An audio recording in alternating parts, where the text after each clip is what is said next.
नमस्कार साथियों, अक्षय तृतीया की आप सभी को हार्दिक बधाई।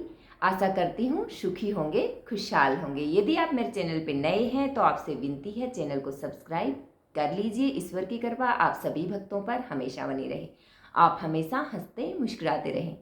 आज इस वीडियो में बात करेंगे हम अक्षय तृतीया के बारे में। अक्षय तृतीया बैसाख मास की शुक्ल पक्ष की तृतीया तिथि को आती है। इसे हम आखा तीज के नाम से भी जानते हैं। माना जाता है कि अक्षय तृतीया के दिन किया हुआ दान हमें अत्यधिक पुण्य फल की प्राप्ति देता है। अक्षय तृतीया के दिन हम यदि कोई भी दान पुण्य करते हैं तो उसका हमें बहुत अच्छा फल प्राप्त होता है। अक्षय तृतीया के दिन ही महर्षि वेदव्यास जी ने महाभारत लिखना प्रारंभ किया था। कहा जाता है कि अक्षय तृतीया के दिन ही राजा भागीरथ गंगा नदी को धरती पर लेके आए थे। गंगा नदी को हमारे हिंदू धर्म में बहुत ही पवित्र माना जाता है। माना जाता है कि यदि इंसान अपने द्वारा किए गए पापों का पश्चाताप मन में करके गंगा नदी के अंदर स्नान करता है तो उसके सारे पाप नष्ट हो जाते हैं। अक्षय तृतीया के दिन ही माता अन्नपूर्णा का जन्म हुआ था। माता अन्नपूर्णा सभी जीव जंतुओं का पेट भरने वाली है। हम अक्षय तृतीया के दिन माता अन्नपूर्णा की पूजा भी करते हैं। माना जाता है कि अक्षय तृतीया के दिन ही भगवान श्री कृष्ण के मित्र सुदामा उनसे मिलने के लिए द्वारिका गए थे।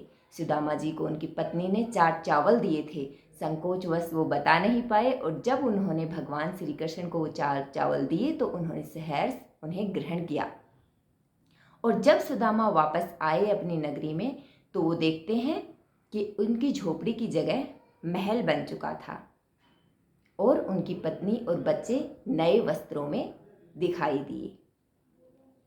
तो इस तरह अक्षय तृतीया के बहुत सारे रीजन हैं और अब हम सुनेंगे अक्षय तृतीया की कहानी।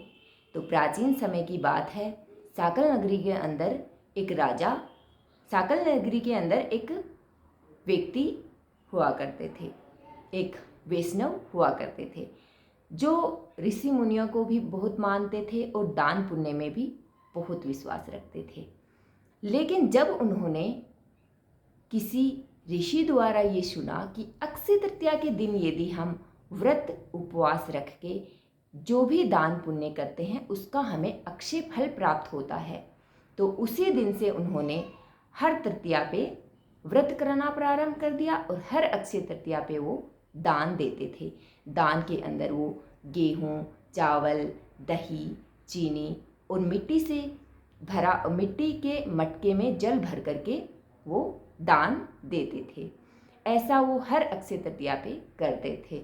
उनकी पत्नी ने उन्हें बहुत बार रोका कि यदि आप ऐसे ही करते रहे तो हमारे पास कुछ भी नहीं बचेगा, लेकिन उन्होंने कभी किसी की बात नहीं माने और वो अपना दान पुण्य चालू रखे हुए थे। धीरे धीरे समय बीतता जाता है और एक दिन उनकी मृत्यु हो जाती है।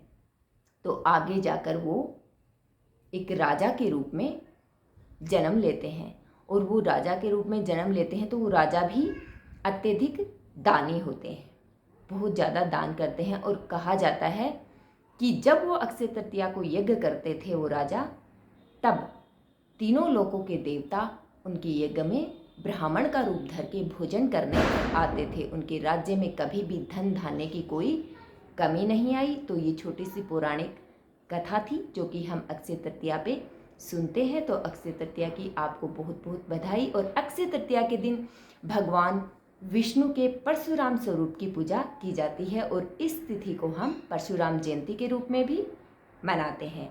तो एक भगवान विष्णु जी की लक्ष्मी मैया के साथ में यदि आपके घर में प्रतिमा हो तो उसकी पूजा आप जरूर करें। एक जल से भरा हुआ मटका आपको रखना है, उसके ऊपर आप चावल रख दीजिए और उस मटके पे कलावा, नाल, मोली जिसे हम बांधते हैं वो बांध दीजिए और सारी वस्तुएं जैसे ठंड देने वाली वस्तुएं आप वहाँ रखिए, पूजा कीजिए और वो सारी सामग्री आप किसी को भी ज़रूरतमंद को भी दान कर सकते हैं और मंदिर में भी दे सकते हैं।